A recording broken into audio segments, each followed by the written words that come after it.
Bueno, pues mis hermanos, buenas noches. Bueno, mis hermanos, entonces, si quieren, por favor, acompáñenme todos a Proverbios 9. Ya estamos todos allí. Proverbios capítulo 9. Ya el pastor oró, entonces permítanme leerlo para que podamos iniciar con este tiempo de estudio. Amén. Dice: la sabiduría edificó su casa, labró sus 7 columnas, mató sus víctimas, mezcló su vino y puso su mesa. Envió sus criadas sobre lo más alto de la ciudad, clamó. Dice a cualquier simple, ven acá. A los faltos de cordura dice, venid, comed mi pan y bebed del vino que yo he mezclado. Dejad las simplezas y vivid, y andad por el camino de la inteligencia.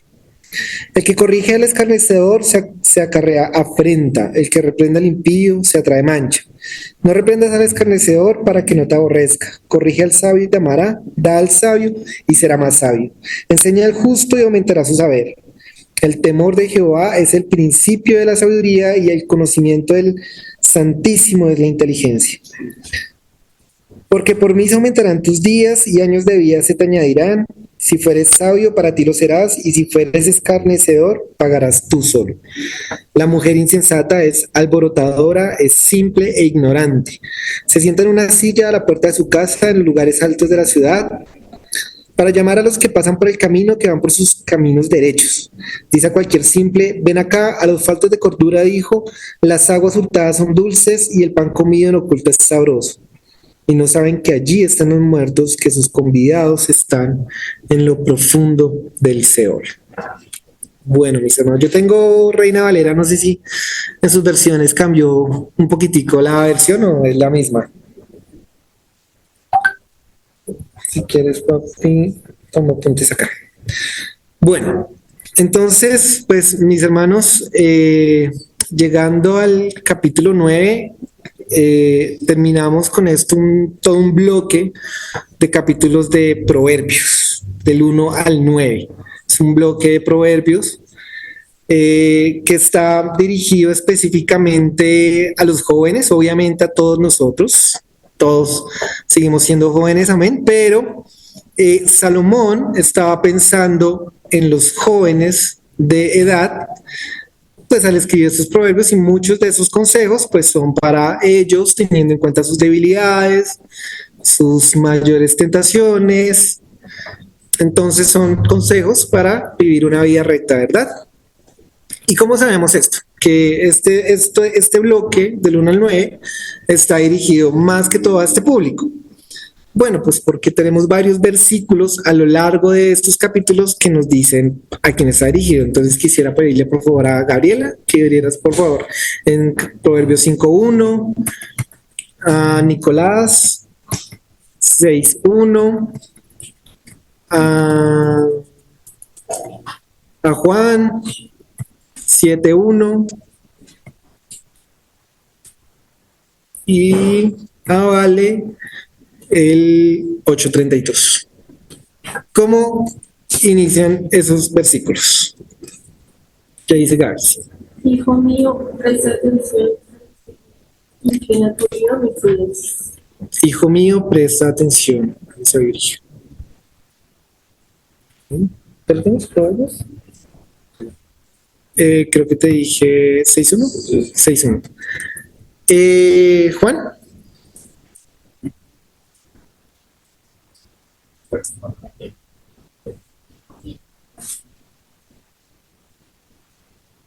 Hijo mío, nuevamente, ¿verdad? ¿Vale?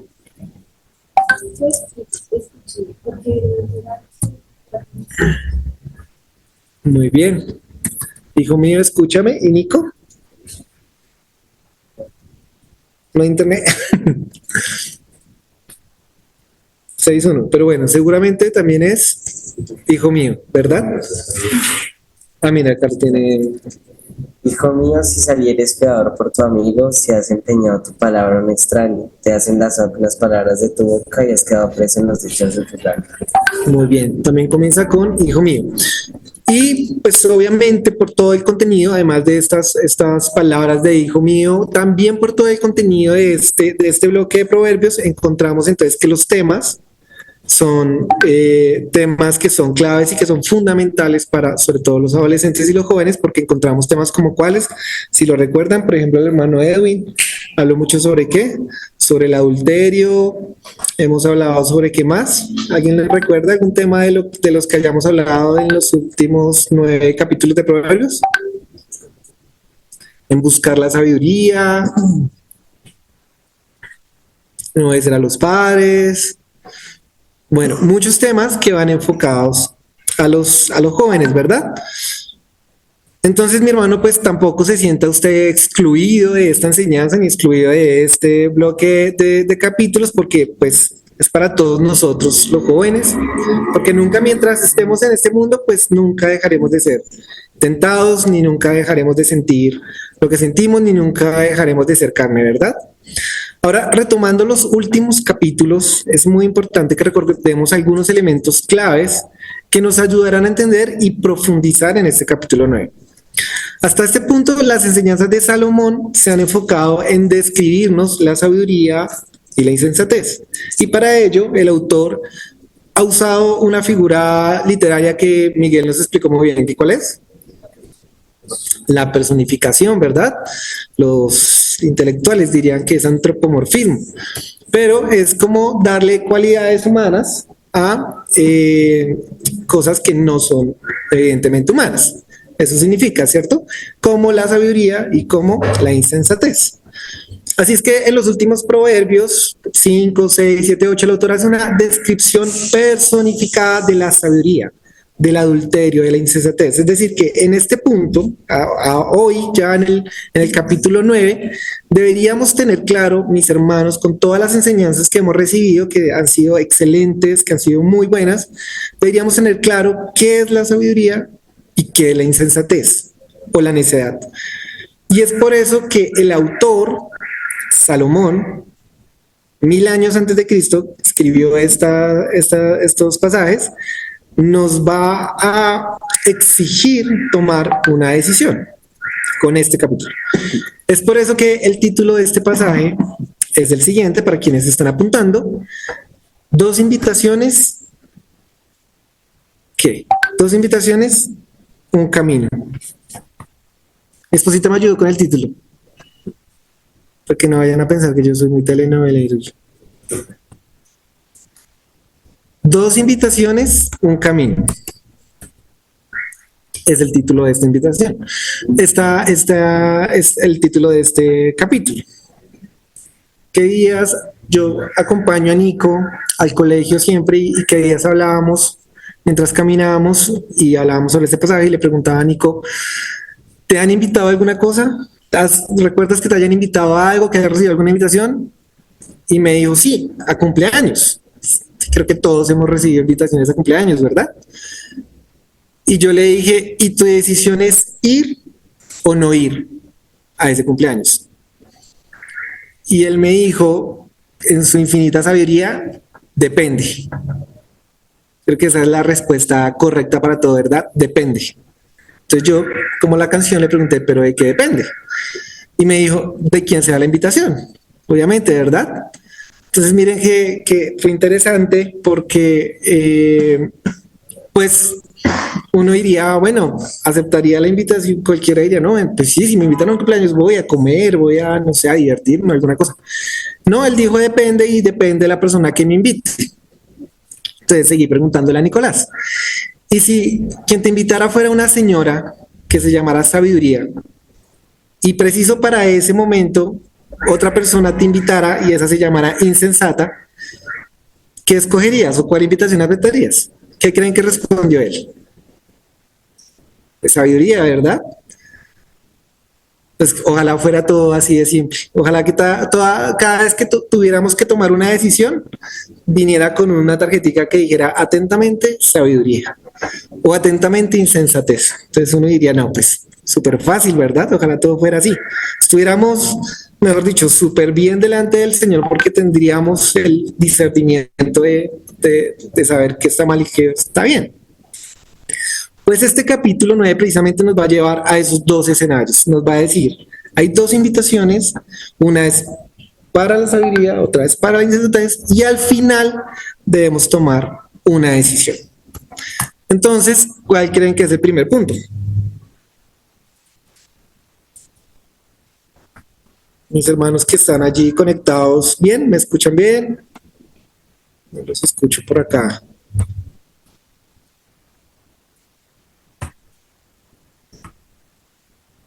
Entonces, el primer punto, mis hermanos, es la invitación de la sabiduría. La invitación de la sabiduría. Y estos primeros versículos nos van a dar indicios de lo que es y de lo que hace la sabiduría. Recuerden que estamos personificando la sabiduría, ¿no? Veníamos con Cristian, con Miguel Ángel, diciendo que la sabiduría era como una persona. Y la sabiduría tiene conocimiento. En este primer versículo, la sabiduría tiene conocimiento para edificar una casa. Si lo tienen ahí en su Biblia, miren, péguenle así una ojeada rápidamente. Tiene conocimiento para edificar una casa, y no solo el conocimiento, sino que también que la habilidad. Dice que le labró ¿qué? ¿7 qué? 7 Columnas. Hay palabreros y filósofos que entonces dicen los 7 pilares de la sabiduría, los 7 pilares de la filosofía. No, el texto nos dice que la sabiduría labró 7 columnas y edificó una casa. Eso es lo que nos dice el texto, y a eso es lo que debemos limitarnos, ¿verdad? 7 columnas. Ahora, si nosotros indagamos y le preguntamos al texto, bueno, pero el Señor, ¿por qué colocaba 7 columnas? ¿Qué es el 7? ¿Qué es para Dios el 7? Creo que también lo hemos visto acá, ¿verdad? Porque ya hemos visto varias veces que el 7 se nombra muchas veces. ¿Qué significa el 7? A ver, ¿quién me dice? La perfección. Muy bien, hermano Miguel. ¿Qué más significa el 7? A ver, allí en la virtualidad, si alguien quiere participar.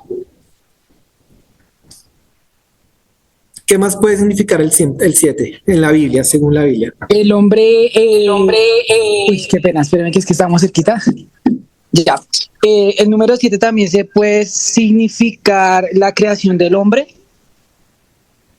Muy bien, gracias, hermano, porque en 7 días hizo Dios la creación, ¿verdad? Las 7 iglesias de El séptimo Apocalipsis. día descansó. Escuché las 7 iglesias del Apocalipsis. Y el séptimo día descansó. Pues, muy bien, 7 es... También terminó la hora, ¿verdad? 7 sellos, 7 candelebros, 7 trompetas. Entonces encontramos que este 7 se menciona, y solo en Apocalipsis se menciona 50 veces. En toda la Biblia se menciona cerca de 700 veces. Entonces el 7, lo que ustedes han dicho es verdad, y es como una cualidad. No estamos aquí haciendo numerología, ni brujería, ni ahora todos salen aquí a hacer el 777, la lotería con el 777. No, hermano, simplemente es un símbolo de completitud, de perfección. Es un símbolo del todo. Y es un símbolo de que está bien, de que Dios lo hizo, como decían ustedes, la creación, ¿verdad? Entonces tenemos a esta mujer que construyó su casa de manera perfecta, sin errores, sin enmendaduras, sin malos cálculos. Le quedaron bien las escaleras, le quedaron bien las ventanas, no hubo lo que diría un maestro, ¿cómo diría un maestro? Como algo chambón, alguna cosa así. Exacto, no hubo nada de eso.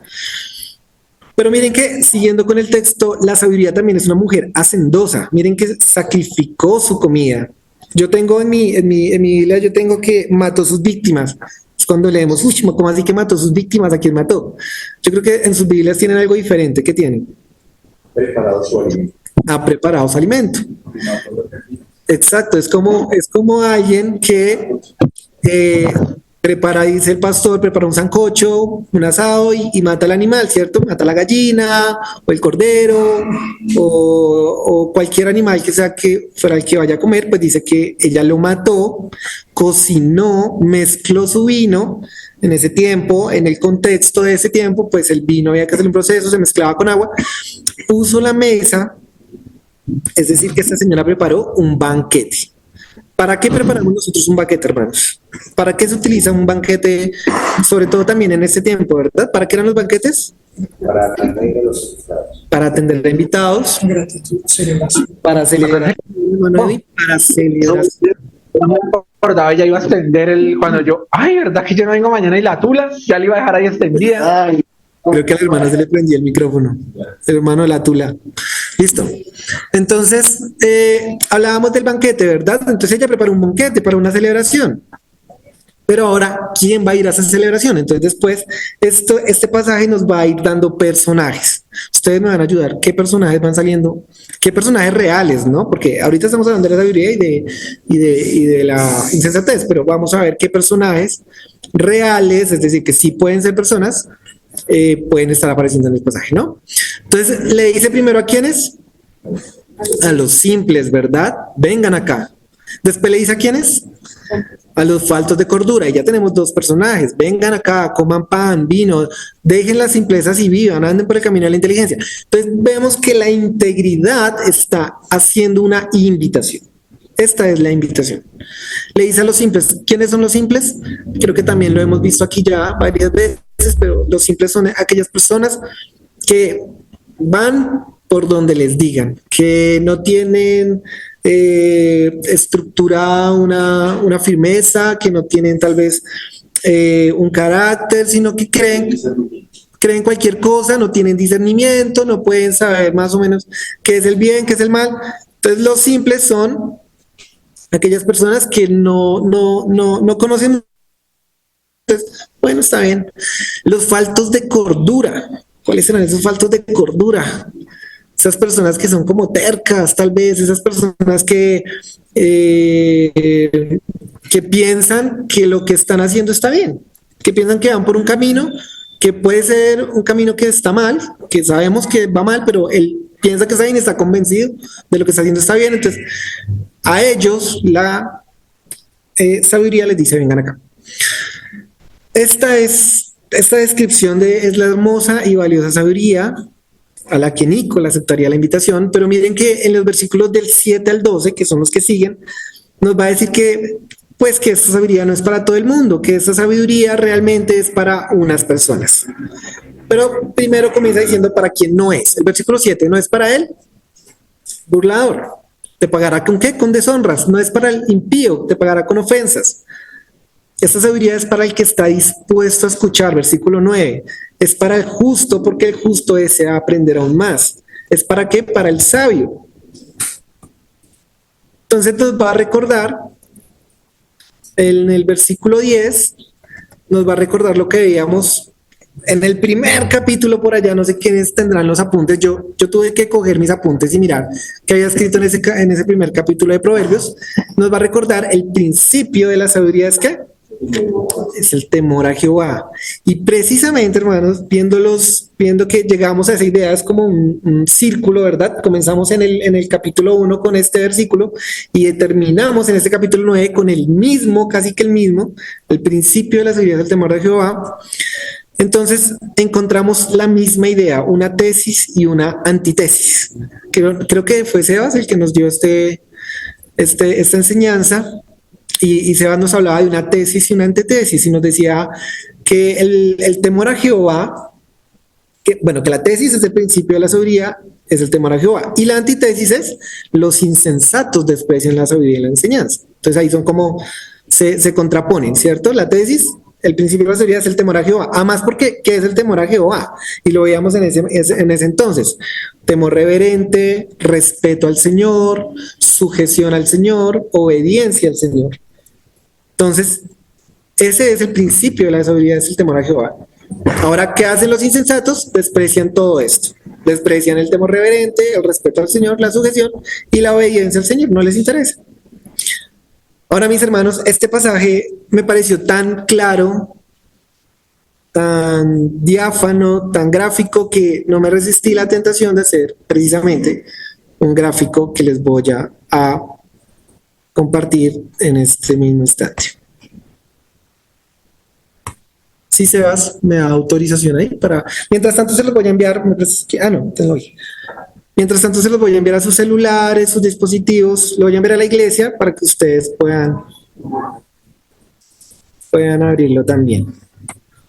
Por ejemplo, los hermanos que están aquí en la iglesia, pues que no van a poder ver mi pantalla, lo pueden ver en sus dispositivos si tienen internet. Eso lo pueden compartir.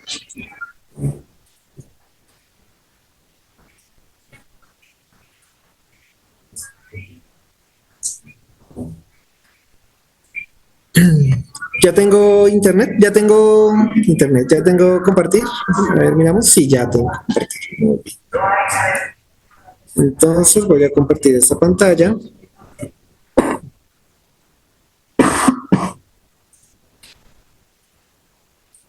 Me cuentan si están viendo mi pantalla, mis hermanos. Por favor. Sí, señor. Vale, perfecto. Muchas gracias. Bueno, entonces, en este gráfico, mis hermanos, lo que quise yo fue como organizar un poco el pasaje para mirar ese contraste, lo que llamarían algunos paralelismo antitético, pero nosotros le vamos a poner contraste. Miremos cómo la primera parte es todo lo contrario a la segunda parte de este capítulo 9, ¿verdad? Entonces, vamos a pasar, semana, perdona porque voy a estar un poquito desordenado hoy, porque voy a pasar al segundo punto, pero dejen un espacio o algo así porque después voy a volver. Perdón, hermanos. Entonces, el segundo punto es la invitación de la insensatez o de la necedad. La invitación de la insensatez o de la necedad. Y entonces miremos, hermanos, cómo estas dos partes del pasaje se anteponen, ¿no? Se contradicen o son muy diferentes. Entonces estamos hablando de la sabiduría y la necesidad, y yo intenté que quedaran ahí como derechitos para mirarlo, y entonces dice que en la sabiduría, en el versículo 1, la sabiduría edificaba con perfección, ya lo vimos, ¿verdad? Pero la necedad en el versículo 13 dice que es ¿quién? Dice que es alborotadora, simple. ¿Saben que encontré en algunas versiones? Que es loca. Por eso lo escribí ahí, hermano, que me pareció interesante. En algunas versiones bíblicas encontré loca, la palabra loca como tal. Entonces la necedad es loca, alborotadora, simple, ignorante. Mientras que la sabiduría conocía y tenía conocimiento, la necedad es ignorante, no sabe, no tiene conocimiento. Miren que el versículo 2, la sabiduría es diligente, es servidora, sabe cocinar la sabiduría además. Hermanas que no saben cocinar, por favor, no se sientan mal, no estoy hablando de ustedes, estoy hablando de la sabiduría. Y hermanos también, porque los hombres también. Si no saben cocinar, no se sientan mal, estamos hablando de la sabiduría. Miren que la sabiduría cocina. ¿Y la necedad qué hace? ¿Qué hace la necedad? En el versículo 14, se sienta en una silla. Se sienta en una silla. Esto de sentarse en una silla, hermanos, dentro del contexto histórico de esa época, pues es bien interesante porque no habían sillas. No habían sillas en ese entonces, hermanos. Los únicos que tenían derechos a las sillas eran personas importantes, eran reinas, reyes, que tenían como ese acceso y que se podían sentar en la silla y no hacer nada. Entonces, la necedad se sienta allí en su silla a la puerta de su casa, versículo 14, que lo quieren ver ahí en sus Biblias. Y vamos a mirar el siguiente versículo, el versículo 15, dice que está en los lugares altos. Y ella invita a los que pasan por ahí. Entonces está a la puerta de su casa, pues está en una casa, arrendó, no sé cómo haría para esa casa, porque no dice que la haya construido, pero buscó una casa en un lugar alto, donde pasan hombres, y allí los invita a pasar. Por eso coloqué yo ahí esos muñequitos, perdonen los muñequitos, hermanos, pero ahí está la necedad invitando a pasar. Mientras que la sabiduría está en lugares más altos, más arriba, y clama, la necedad está en lugares altos e invita a pasar el que está por ahí. El versículo 4 con respecto a la sabiduría dice que invita a simples y a faltos de entendimiento. Y miren que es interesante que la necedad también invita a estos mismos, pero aparte invita a los que van ¿qué? Derecho. A los que van por su camino derecho. Versículo 16 dice, a los que van por su camino derecho los invita para que se aparten de su camino. O sea, los hace torcer, ¿verdad? Los hace desviar, los hace tardarse. Ahora, del versículo 5 y 6, mientras la sabiduría pues tenía un manjar, ¿cierto? Para que tenía comida, bebida, entonces invitaba a comer, a beber, abandonó la necesidad. Yo ahí coloqué ahí muñequitos de comida. Miren la necesidad que ofrece el placer dulce de ¿qué? ¿Qué es lo dulce? Las aguas robadas, ¿verdad? Las aguas hurtadas. ¿Y qué es lo sabroso? El pan comido en lo oculto. Entonces, la ansiedad también está ofreciendo comida, pero la está ofreciendo de esta manera. Está ofreciendo comida que ella no ha cocinado. Además, está ofreciendo comida robada y está ofreciendo acciones en lo oculto, en lo escondido, en la oscuridad, en el rincón, en que nadie los vea. Y al final de los dos escenarios vamos a encontrar que hay dos resultados. En la sabiduría, ¿cuál es el resultado? ¿Qué ven ustedes ahí? Vida, ¿verdad? Y en la necedad, ¿cuál es el resultado? La muerte. Hermanos, este pasaje de verdad parece sencillo, pero tiene una profundidad increíble. O sea, yo de verdad sí creo que el tiempo no me da para profundizar tanto, pero vamos a intentarlo. Veníamos hace 8 días con Cristian viendo cómo la sabiduría apuntaba a Cristo, ¿verdad? Y cómo Cristo estaba en la creación, en la fundación del mundo, antes de la creación, que Cristo es eterno.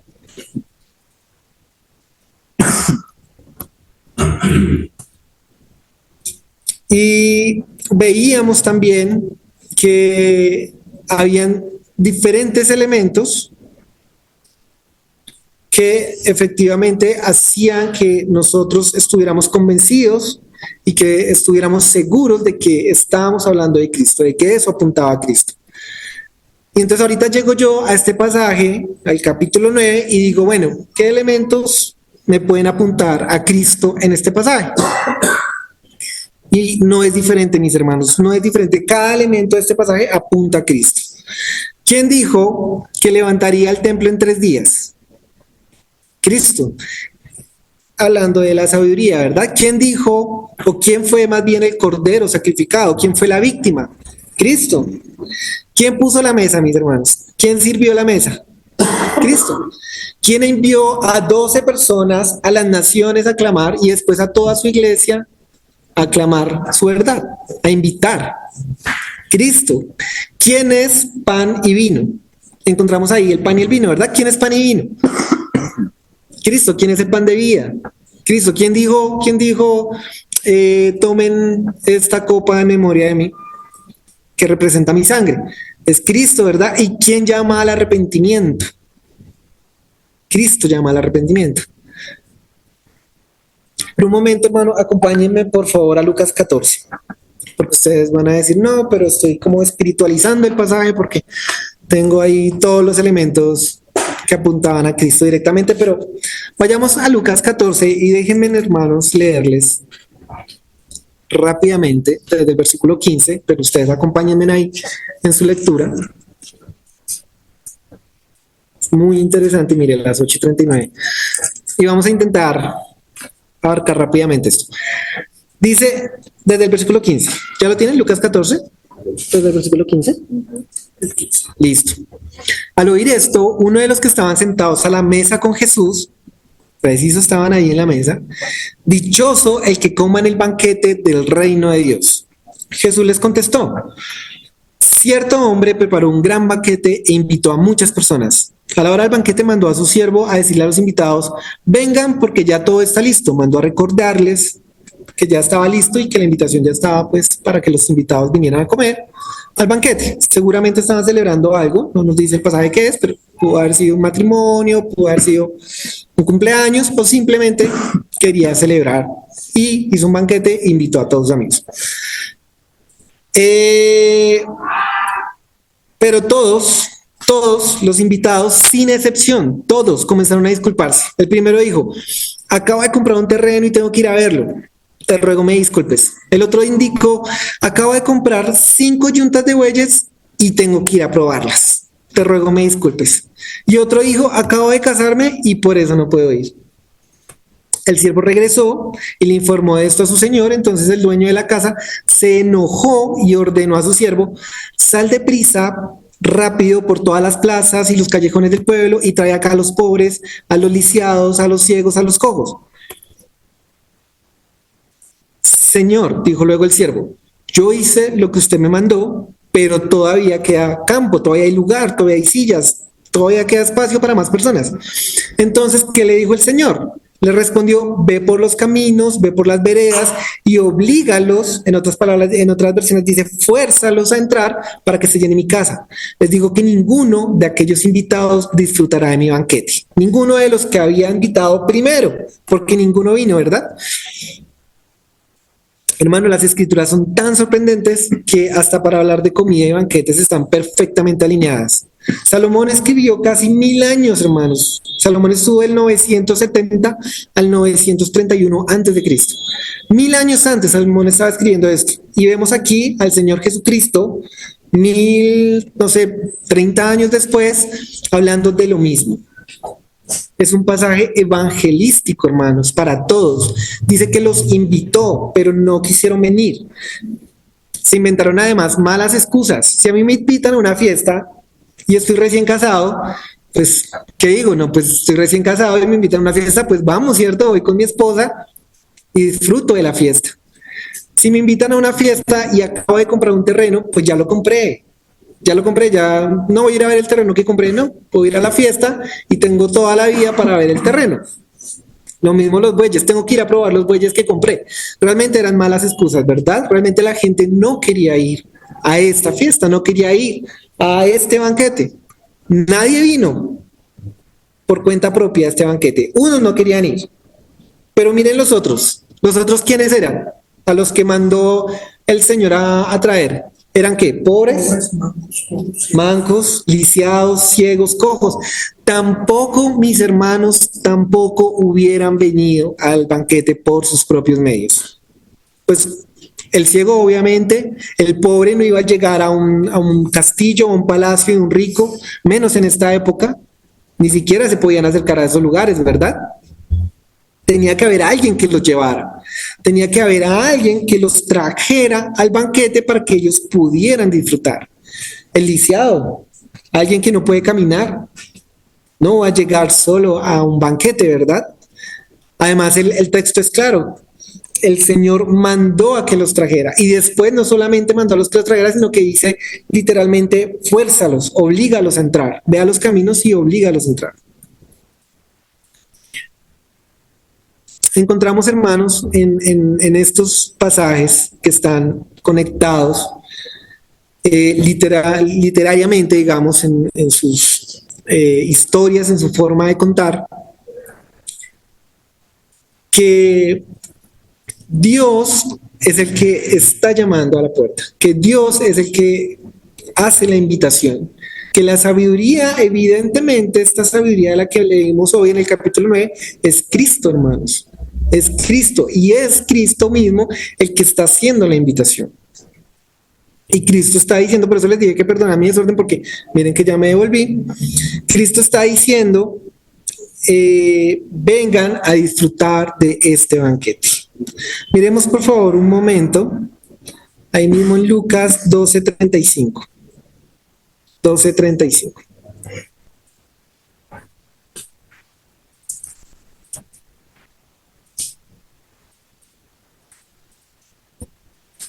Acá un poco para mirar la posición del Señor, ¿verdad?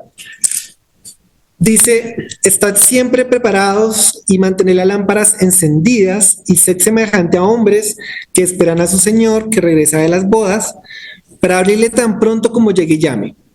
Y dice, dichosos, bienaventurados, aquellos siervos a quienes el Señor al venir halle velando, en verdad os digo que se ceñirá para servir y los sentará a la mesa, hablando del banquete, y acercándose les servirá, ya sea que venga en la segunda vigilia o aún en la tercera, y los haya así, dichosos son aquellos siervos. Podéis estar seguros de que si el dueño de la casa hubiera sabido a qué hora iba a venir el ladrón, no hubieran permitido que entrara en su casa. vosotros también estad preparados porque el Hijo del Hombre vendrá a la hora que no esperéis. Hermanos, es un llamado del Señor. Es un llamado que nos está haciendo esta noche Dios mismo para que estemos preparados. Para que estemos preparados para tomar la decisión. Recuerdan que yo les dije que ya este pasaje nos exigía tomar una decisión. Nos está invitando a elegir. Pero de pronto la persona que nos está escuchando dice, porque hemos escuchado acerca de la predestinación y hemos escuchado de que Dios ya escogió antes de la fundación del mundo, ¿verdad? ¿Quién será salvo y quién no será salvo? Entonces Dios ya eligió. Y de pronto la persona que nos está escuchando dice, pero ¿y cómo sé que Dios me eligió a mí para tomar esta decisión? Tenemos una promesa del Señor Jesús, que es, hermanos, de verdad maravillosa, que dice que todo el que viene a Él, ¿qué? Él no lo echa fuera, hermanos. Entonces, no deberíamos preguntarnos nosotros si somos escogidos o no somos escogidos. Deberíamos ir corriendo al Señor, deberíamos ir corriendo a la cruz, confiando en esta promesa, porque Jesús ha dicho que todo el que viene a Él, Él no le echa fuera. Es Juan 6:37. Dice, todo lo que el Padre me da vendrá a mí, y el que me viene no le echo fuera, porque he descendido del cielo no para hacer mi voluntad, sino la voluntad del Padre que me envió, y esta es la voluntad del Padre, el que me envió, que todo lo que me diere no pierda yo nada. Hermosa promesa del Señor. Hermosa promesa. Y el Señor, como leíamos hace poco también con mi familia, en 1 Samuel 15, dice que Dios no es humano. Dios no es humano. Miren que en este pasaje es curioso porque nos da elementos humanos, pero Dios no es humano para que mienta. Y Dios no es humano ¿para qué? Para que se arrepienta. Entonces, esas promesas que el Señor nos ha dejado en su palabra son eternas, hermanos, y son para nosotros, y nosotros debemos fundamentar nuestra fe en cada una de las promesas que el Señor ha dejado. El Señor dice que no nos va a desechar, el Señor dice que no nos va a echar fuera, pues deberíamos venir confiados en ello, parados en ello. Ahora miren que yo les decía a mis hermanos que es para jóvenes sobre todo esta enseñanza, ya entrando un poco a las aplicaciones, y es que miren que la necedad, a diferencia de la sabiduría, la necedad ofrece el placer instantáneo. La necedad entra por los sentidos, por la vista, por el tacto, por las emociones, y la necedad ofrece ya un resultado. Entonces, sí, yo no sé, no quiero ser ofensivo con los jóvenes, perdón chicos, pero los jóvenes actúan por instinto, como animalitos, ¿cierto? Por instinto. Entonces es como no les importan las consecuencias, no les importa qué va a pasar mañana si yo voy y hago esto. Ellos actúan de acuerdo a sus placeres. Actuamos, hermanos. Perdón que yo me salí del grupo. Actuamos. Y actuamos para los que de pronto ya no somos tan jóvenes. Y eso es lo que ofrece la necedad, el placer instantáneo. Mientras que la sabiduría ofrece a futuro, ofrece a inversión, ofrece a ganancia. Y hablábamos también hace poco en disciplina, sobre todo, que los judíos sabían muy bien de ganancias y sabían muy bien de invertir. O sea, eran muy buenos economistas, digamos, eran muy buenos comerciantes. Miren que la sabiduría ofrece vida a futuro, ofrece años de vida. Entonces, la sabiduría no te está diciendo a ti hoy te voy a dar años de vida. Tú eres joven, tú dices, pues a ver, ya tengo todos los años de vida, no necesito años de vida en este momento. La sabiduría te está diciendo, te voy a ofrecer vida, te voy a ofrecer eternidad, te voy a ofrecer futuro. La necedad, que no lo dice, miren el versículo 18, que es muy importante. La necedad no dice cuál es el resultado de la necedad. El autor tiene que decirnos, porque la necedad no lo dice. Mientras la sabiduría sí dice, te voy a ofrecer vida, la necedad no lo dice. La necedad dice que van para dónde. ¿Cuál es el resultado? Esos hombres no saben, pero van a donde están los muertos. Van camino al Seol. Es la muerte, ¿cierto? Es la muerte, hermanos. Por eso la palabra dice que todos somos necios, todos estamos muertos. Si no es porque el Señor nos rescata y nos lleva hacia la sabiduría, pues todos viviríamos ahí estaríamos muertos. Y nuestra condenación no sería más, sino el sufrimiento y la condenación eterna. Las conclusiones rápidamente. no hay más lugares, no hay más caminos, solamente hay dos, o el banquete o el infierno. Mateo 22:13 dice, el lloro y el crujir de dientes. Este pasaje, mis hermanos, es el resumen de todo el plan de Dios de salvación. Solamente hay dos caminos, la vida o la muerte. Pablo dice que Dios manda a todos los hombres en todo lugar a que se arrepientan. Hechos 17:30. A todos los hombres manda que se arrepientan. Y miren que la sabiduría también. La sabiduría en el capítulo 9, en el versículo 6 dice, andad por el camino de la inteligencia, dejad las simplezas. Todo el tiempo Dios nos está llamando al arrepentimiento. Tal vez, mis hermanos, ustedes han visto estas dos decisiones y dicen, no, pues yo ya tomé el camino de la sabiduría, ya soy salvo, ¿verdad? Ya tomé el camino de la sabiduría. Pero en su corazón puede haber maquinación de mal, ¿cierto? Usted puede estar maquinando algo en estos días, hermano. Pudo haber pecado hoy, yo pequé hoy, todos pudimos haber pecado hoy. Arrepentámonos, ¿verdad? Dios nos dice que todos los hombres llaman al arrepentimiento. Nosotros deberíamos ser los primeros que estemos delante del Señor arrepintiéndonos de nuestros pecados. El hombre tiene sobre su cabeza la muerte eterna, la impotencia moral, como lo dice Sugel Michelén. Si quieren buscar y profundizar un poco sobre la parábola, les recomiendo una predicación de Sugel Michelén que se llama excusas, 3 veces excusas. Y él dice eso, el hombre tiene una impotencia moral, el hombre no puede ir a Dios por sí mismo porque tiene esa impotencia moral, no es porque no pueda, porque alguna dificultad física, no, es simplemente porque tiene una impotencia moral y no quiere a Dios, no ama a Jesús, entonces no quiere venir al Padre. Ninguno quiere venir al Padre, ninguno, hermanos. Por eso el Señor Jesús tiene que decir que el Padre es el que le envía. El Padre nosotros somos enviados porque el Padre así lo ha querido y el Padre así ha enviado a que estemos cerca al Señor Jesús, ¿verdad? A que lo veamos y lo reconozcamos como nuestro Señor y no nuestro Salvador. Yo quiero un poco volver aquí al gráfico. Yo les dejé para que ustedes puedan pasar el cursor y les dejé unos versículos para que ustedes puedan hacer algunas relaciones rápidamente. Sobre estos elementos, cómo se conectan con Jesús. Ustedes pueden verlos ahí, después si quieren con más calma o detenimiento lo pueden estudiar. Algunos no tienen, porque no les coloqué, pero bueno, me pareció que les coloqué a los más importantes. Hermanos, entonces, bueno, hablándole primero a aquellos que de pronto son amigos, que de pronto están escuchando la palabra, que de pronto no han tomado una decisión, pues esta es la hora, este es el minuto 90, como diríamos en fútbol. La palabra dice que ustedes nunca van a saber cuándo el Señor va a venir por su alma. Nunca van a saber cuándo, hoy están, mañana no saben.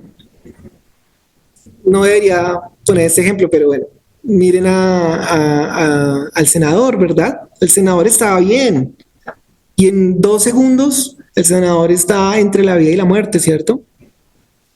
Entonces ustedes hoy, hermanos, están bien, amigos, están bien, están escuchando esta palabra, no es casualidad que estén escuchando esta palabra. Dios está haciendo un llamado de sabiduría, Dios está haciendo un llamado de arrepentimiento y es su decisión, es su responsabilidad. Miren el versículo 12, tú solo pagarás, tú eres responsable.